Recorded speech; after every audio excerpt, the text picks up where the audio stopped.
For Allie Hobson, it was a moment in time I had woken up to someone having broken into my house. that changed everything. He raped me. Before that night, Allie was a happy wife and mother, living at Grand Forks Air Force Base in North Dakota. Her husband Josh was on deployment the night the rapist broke into their home and violated everything Allie held sacred. It ended up being, we found out days later, one of my husband's coworkers. That man, Jory Hodge, was found guilty of rape. We were able to pinpoint his charge in that long list of crimes uncovered by a Freedom of Information Act request.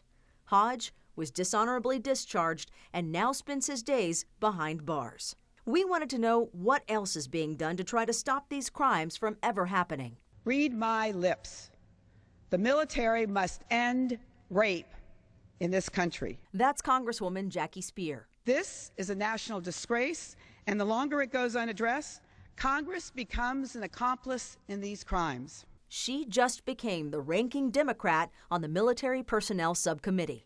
I rise today, once again, to highlight the epidemic of rape and sexual assault in the military. Since 2008, I rise again today for the 13th time. I rise again today to highlight the epidemic of rape and sexual assault in the military. To speak for the 29th time on this House floor about rape in the military. she has stood in front of Congress 29 times demanding to see changes in the way military sexual assaults are addressed. She says not enough is being done. The fact that women in the military are being raped and our government is turning a blind eye is disturbing enough. Even worse, it is not our enemies abroad who are committing these horrific crimes. It's American soldiers abusing many of our own. Her dedication to change has helped create several amendments in the National Defense Authorization Act that directly address sexual assault. The reforms will protect military trainees from abusive trainers, publicly release misconduct reports, and protect whistleblowers.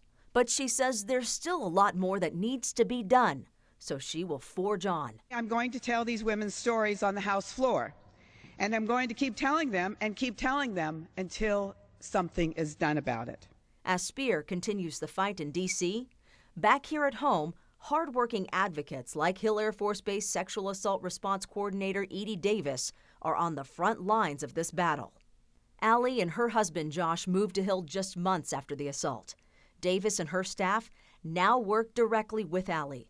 The personal decision to report a sexual assault is a personal one and a difficult one. So hats off to any survivor that comes to our office and reports a sexual assault. But Davis says her team does more than just help victims.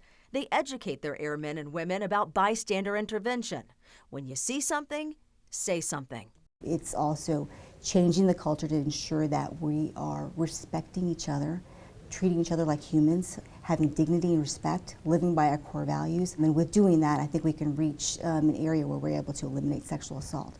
Allie says the work being done by these advocates is life-saving. Healing really is possible. It is a lot of work. It takes time, but it's worth it. It's worth it to put the work in. Because over time, that work builds courage. I feel like I am more powerful and confident and stronger than I've ever been, and it's in spite of my rapist.